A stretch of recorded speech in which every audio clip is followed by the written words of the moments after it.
எங்களுக்கு இதுவே மிகப்பெரிய ஜெயிக்கல அப்படிங்கிறத தாண்டி இப்போ பாஜக கூட இப்போ தனித்து போட்டிடுறாங்க. பாஜக தலைமையில் ஒரு அணி உருவாகி பல இடங்களில் செகண்ட் பிளேஸில் வராங்க. கோவை போன்ற தொகுதிகளில் செகண்ட் பிளேஸ் வரதுக்கான வாய்ப்பு இருக்குன்றாங்க.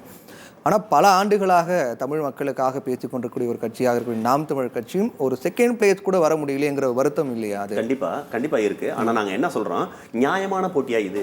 உண்மையான ஜனநாயக போட்டியா? மற்றவர்களுக்கு கொடுக்கப்பட்ட சின்னம் சைக்கிள் சின்னத்தை அவங்க இழந்து எவ்வளவு இப்படியே சொல்லிட்டு இருக்கோம். இப்போ ஒரு முறையும் ஒரு தேர்தல் முடிவின் போது இது நியாயமானதா அப்படின்ற மாதிரி விமர்சனம் சொல்லிட்டு இருந்தா என்ன சொல்ல வர்றேன், போட்டி என்பது சமமாக இருக்க வேண்டும். எங்களுக்கான சின்னத்தை 3 தடவை மாத்திருக்கீங்க. நாங்க இது வரைக்கும் 5 தேர்தல் சந்திச்சிருக்கோம். 5 தேர்தலில் 3 சின்னத்தை மாத்திருக்கீங்க நீங்க. அப்போ அதுவே எங்களுக்கு மிகப்பெரிய பின்னடைவு. நாங்கள் ஒவ்வொரு சின்னத்தையும் மீண்டும் மீண்டும் மக்கள் மத்தியில் கொண்டு போகிறோம். அது மட்டும் இல்லாமல் எங்களுடைய பழைய சின்னத்தில் மாறாக வேற ஒரு கட்சியை நீங்களே உருவாக்கி திட்டமிட்டு ஆர்டிஃபிஷியலாக ஒரு கட்சியை உருவாக்கி அதில் போட்டியிட வைக்கிறீங்க. இன்னைக்கு நீங்கள் வாங்கக்கூடிய கரும்பு விவசாய சின்னத்தில் தமிழ்நாட்டில் எவ்வளவு ஓட்டு வாங்கினாங்களோ அந்த ஓட்டுகள் பூரா எங்களுக்கு விழுக வேண்டியது. எங்கள் மக்கள் அறியாமையின் காரணமாக நாம் தமிழருக்கு ஓட்டு போடணும் அப்படின்னு சின்ன மாறினதே தெரியாமல் போய் கரும்பு விவசாய சின்னத்தில் ஓட்டு போட்டு வந்தவங்க நிறைய பேர் இருக்காங்க. என் நண்பரின் மனைவி கூட நாம் தமிழ் கட்சியுடைய ஒருங்கிணைப்பாளர் திரு சீமான் அவர்கள் கூட சின்னம்ங்கிறது பர்மனெண்ட்டாக யாருக்கும் இருக்கக்கூடாது, முதல்ல சின்னத்தை உடைங்க, திமுகவுக்கு சூரியன் கொடுக்காதீங்க, அதிமுக ரெட்டையில கொடுக்காதீங்க. ஏன்னா பல ஒரு படிப்பறிவு இல்லாத மக்கள், ஒரு பாமர ஏழைகள், புரிதல் இல்லாதவங்க, அரசியல் தெரியாதவங்க, வயசானவங்கலாம் யார் போட்டிடுறாங்க, இவங்களுடைய பின்னணி என்னன்னு யாருக்கு தெரியுதில்ல. சூரியனா ஒரு குத்து, இரட்டையிலேயே ஒரு குத்து அப்படிங்கிற மாதிரி தான் போயிட்டு இருக்கு. அதனால சின்னத்தை உடைங்கன்னு சொல்றாரு. அப்படி இப்படி நீங்க சின்னம் பத்தி பேசலாமா? அது அப்படி நான் ஒரு நிமிடம் சொல்லி ஒரு நிமிடம் ஐயா சொல்லி, ஒரு கட்சிக்கு நீங்க ஒரு சின்னத்தை நடந்தமா கொடுத்து விட்டு இன்னொரு கட்சியை கொடுக்கும்போது ஏற்றத்தோட அவர் குறிப்பிடுகிறார். எல்லா கட்சிக்கும் அப்படி கொண்டு வாங்குங்கிறது சீமான் சொல்றாரு. அது நியாயமானது, உங்களுக்கு ஆதரவான கருத்து தான். ஆமா, அது அது நியாயமானது. அதாவது 35-50 வருஷம் ஒரே ஆள் சின்னம் வச்சுட்டு இருக்காங்க. இப்போ ஒரு 10 வருஷத்துல 3 தடவை சின்னத்தை மாத்துறீங்க. அது பாஜகவோட தான் தமக்கு போட்டி என்று தெரிஞ்ச காரணத்தினால அவருக்கு என்டிஏ ரைடை விட்டு அவர் வீட்டில் எல்லா தொண்டர்களையும் முடக்கி வச்சுட்டு சின்னத்தையும் மாற்றி வச்சுட்டு நான் நாம் தமிழர் முந்த வேண்டும் தான் நீங்கள் அதை அழிக்கணும் தானே முடிவு பண்ணுறீங்க. தமிழ்நாட்டில் அதை வரைக்கும் ஒரு வழியே இல்லையே. அப்போது புதுசாக அந்த சின்னத்தை எங்கே சரி சின்னத்தை பிரீஸ் பண்ணீங்களா? இல்லை, இன்னொருத்தர் கொடுத்து போட்டிக்கு நிறுத்தி வைக்கிறீங்க. இதெல்லாம் நியாயம் இருக்க முடியும்? ஸோ கொடுத்தா எல்லாருக்கும் பொது சின்னம் கொடு. கட்சியில் வேண்டாம், பதிவு பெற்ற கட்சி, அங்கீகரிக்கப்பட்ட கட்சி, அது 2 பதிவு இல்லாத கட்சி நீ சுயேட்சையாக கல்ச்சர் பண்ணிக்கலாம். பட் எல்லோருக்கும் பொதுவான ஜனநாயகம் என்பது எல்லோருக்கும் பொதுவானதாக இருக்கணும் அப்படின்னு சொல்றாரு. அதில் ஒன்றும் தப்பு இருக்க முடியாது. ஏன்னு சொன்னால் ஆளுங்கட்சியாக வரக்கூடியவர்கள் இது போன்ற தப்பித்தனங்களை பண்ணக்கூடாது என்பதற்கான ஒரு வார்த்தையாக தான் அதை எடுத்துக்க முடியும் முடிஞ்சு.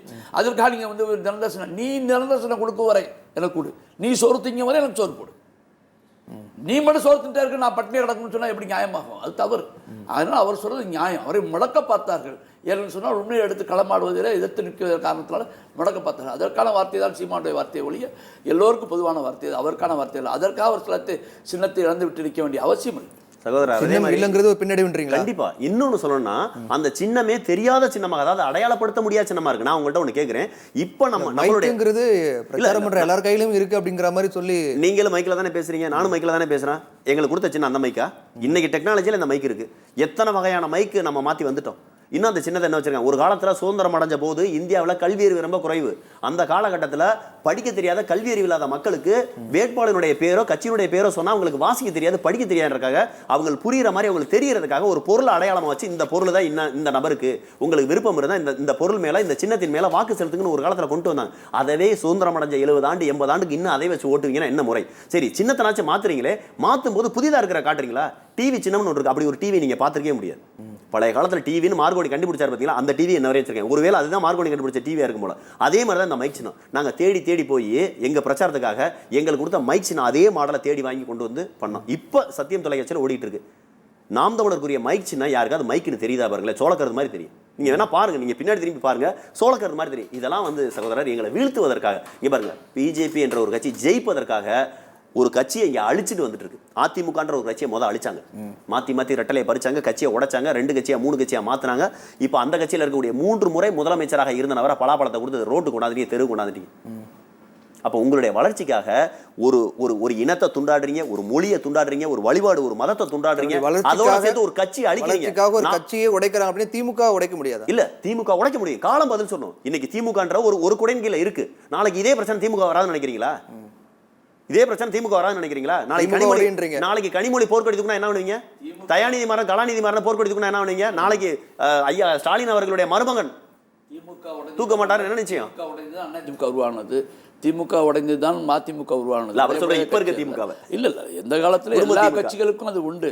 ஆனால் அவைகள் நிலைத்து நிற்குமா நிற்காதா என்பதுதான் விவாத பொருளை ஒழிய ஒரு கட்சி உடையக்கூடாது என்பதல்ல. ஜனநாயக ரீதியாக கட்சிகள் பிளவுபடுது, நியாயம். ஆனால் இன்று பாஜக உடைத்த கட்சிகள் அனைத்துமே பணத்துக்காக பிளவுபட்டவை தானே ஒழிய கொள்கைக்காக பிளவுபட்டவை அல்ல என்பதை நீங்கள் தெளிவுபடுத்தணும் மக்களுக்கு. கட்சியெல்லாம் உடையுது சொன்னால் பாஜக உடைக்கிற கட்சியும் திமுக உடையிறது அண்ணா திமுக உடையிறது ஒன்றா கிடையாது. உள்கட்சி பாஜக வந்து ஆட்சி அதிகாரத்தை பறிப்பதற்காக பணத்தை கொடுத்து காலையில் ஒரு சீட்டு சாயந்தரம் ஒரு சீட்டு, ஒரு கட்சி ஒரு மாநிலத்தில் ஒரு சீட்டு பாஜக ஜெயிக்குது, 12 எதிர்கட்சிகளையும் பிடிச்சி இழுக்குது. நம்ம பார்க்குறோம் அருணாச்சலத்தில். அப்போ வந்து அந்த மாதிரி நம்ம சிக்கிமில் அந்த மாதிரி ஒரு நிலையை பார்க்கணும் இல்லையா? அப்போ அதை தான். அப்போ கட்சி உடையுது என்பது கொள்கையால் உடைவது வேறு, பிணக்குகளால் உடையது என்பது வேறு, பணத்திற்காகவும் அதிகார பசிகளுக்காகவும் உடையது. ரெண்டையும் வேறுபடுத்தி காமிக்க வேண்டியதுதான் நம்மளுக்கு போன்ற பேச்சாளர்களுடைய நடுநிலையாளர்களுடைய கடமை.